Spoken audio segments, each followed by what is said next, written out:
The most concrete piece of evidence for this theory came on the final day of the first preseason test in Bahrain. After 2 days of quiet running, filled with reports of reliability issues and claims of taking a step back, the Mercedes team suddenly came alive. Their new young driver, Kimi Antonelli, stunned the paddock by setting the fastest time of the entire 3-day test, a blistering 1:33.669. To make the statement even stronger, his teammate, George Russell, was right behind him in second place. This 1-2 finish for Mercedes was a huge show of strength. It was the first time the team had shown the kind of speed that everyone had been whispering about since their very strong private test in Barcelona. This sudden burst of speed, after days of carefully managing expectations, is a classic sign of a team that is not showing its full hand. This on-track performance is in direct contradiction to what the team, and especially George Russell, has been saying to the media. Throughout the test, Russell has been on a mission to convince everyone that Mercedes is not the team to beat.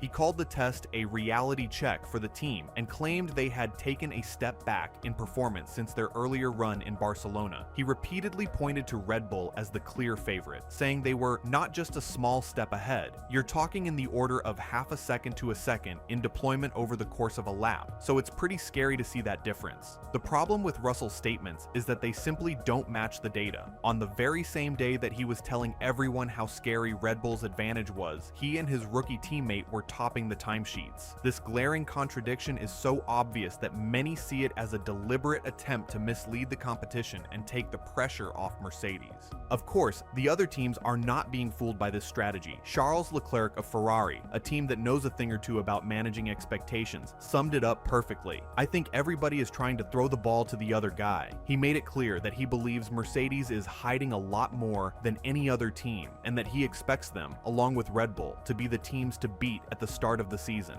His team boss, Fred Vasseur, was even more direct, laughing as he said, "What is mega good is that nobody is speaking about us." He knows that all the attention is on Mercedes and Red Bull, and he is happy to let them play their games while Ferrari focuses on their own program. Vasseur also said, "Nobody knows the Mercedes, if they push the engine or not. Looks like not." This shows that even the other team bosses can see that Mercedes is holding back. But the most powerful accusations have come from Mercedes' biggest rival, Max Verstappen. The 4-time world champion has been very vocal about his belief that Mercedes is playing games. He said, "I can tell you one thing. Just wait until Melbourne and see how much power they suddenly find. I already know that right now." He called Mercedes' actions diversion tactics, a clear strategy to shift the focus onto other teams, like Red Bull, who were praised for their high lap counts early in the test. Verstappen believes that Mercedes is trying to paint Red Bull as the favorites, so that no one pays attention to what Mercedes is really doing behind the scenes. So why is Mercedes going to such great lengths to hide their true performance?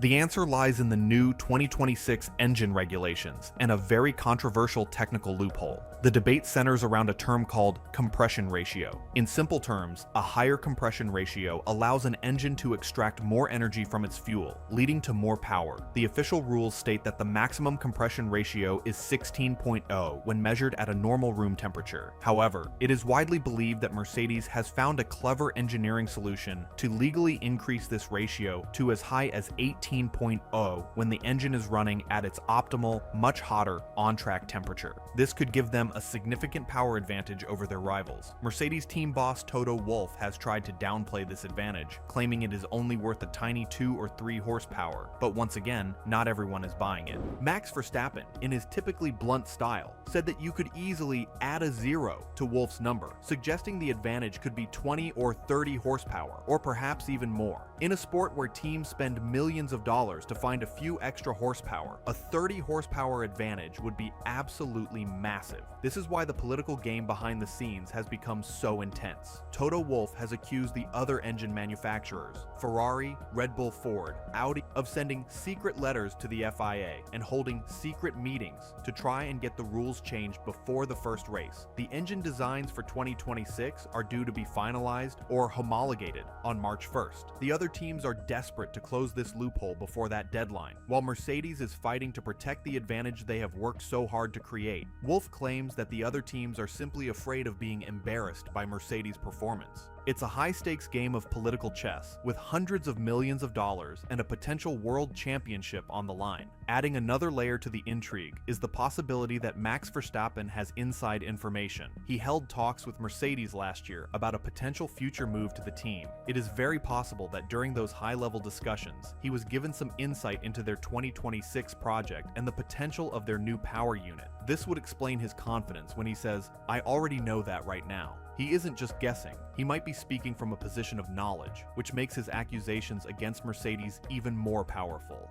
The driver mind games extend beyond just Verstappen and Russell. When asked about Verstappen's constant complaints about the new cars, McLaren's Lando Norris had a simple response: he can retire if he wants. It was a light-hearted jab, but it shows the psychological battles that are constantly being fought in the paddock. Each driver is trying to get under the skin of their rivals, to plant seeds of doubt, and to control the narrative that is being told to the media and the fans. It is also important to remember that sandbagging is nothing new in Formula One. It is a tactic that has been used for decades. Teams will often run with higher fuel loads, use less powerful engine modes, or avoid showing their full potential on short runs to hide their true pace from their rivals. They do this to avoid having their clever innovations banned and to keep their opponents guessing. What makes the Mercedes situation so interesting is the scale of the potential advantage and the very public way the drama is playing out. Let's also consider the role of the other Mercedes-powered teams. If Mercedes was truly struggling, we would expect to see these teams at the bottom of the timesheets as well. However, Williams has had a solid, if unspectacular, test. Alex Albon and Carlos Sainz have been putting in consistent laps and gathering data. They haven't been setting headline times, but they also haven't been complaining about a lack of power. Another interesting aspect is the timing of Mercedes' reliability issues. On day 1 and day 2, Kimi Antonelli's running was limited by a suspension issue and then a power unit problem that required a full engine change. While this could be seen as a sign of weakness, it could also be a very clever part of the sandbagging strategy. By having these issues early in the test, Mercedes created a narrative that they were on the back foot. It gave them a perfect excuse for not showing their full performance. Then, on day 3, with a fresh engine in the car, they were able to unleash their true pace, setting the fastest times of the week.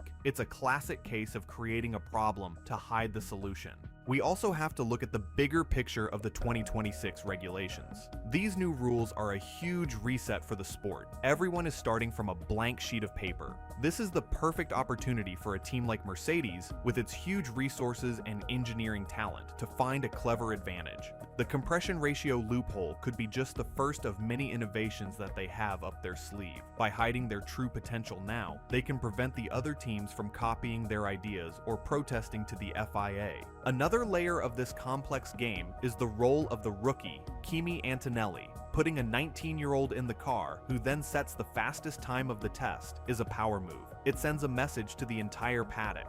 This puts immense pressure on their rivals. It also serves as a distraction. While everyone is talking about the amazing talent of Antonelli, they are paying less attention to the technical details of the car that is allowing him to be so fast. It's a brilliant piece of psychological warfare, and it's working perfectly. The political battle is also heating up. The other teams are not just sitting back and letting Mercedes have their way. The secret letters that Toto Wolff mentioned are a real threat. If the other teams can convince the FIA that Mercedes has exploited a loophole that goes against the spirit of the regulations, the FIA could step in and force a rule change. This has happened before in F1 history. The FIA has a history of intervening to maintain a level playing field, or at least the appearance of one. The deadline of March 1st for engine homologation is crucial. After that date, it becomes much harder to make changes. So, the next few weeks will be filled with intense lobbying and backroom deals as the teams fight for every possible advantage. In the end, all of this is just part of the fascinating game of Formula One. The contradictory statements, the sudden bursts of speed,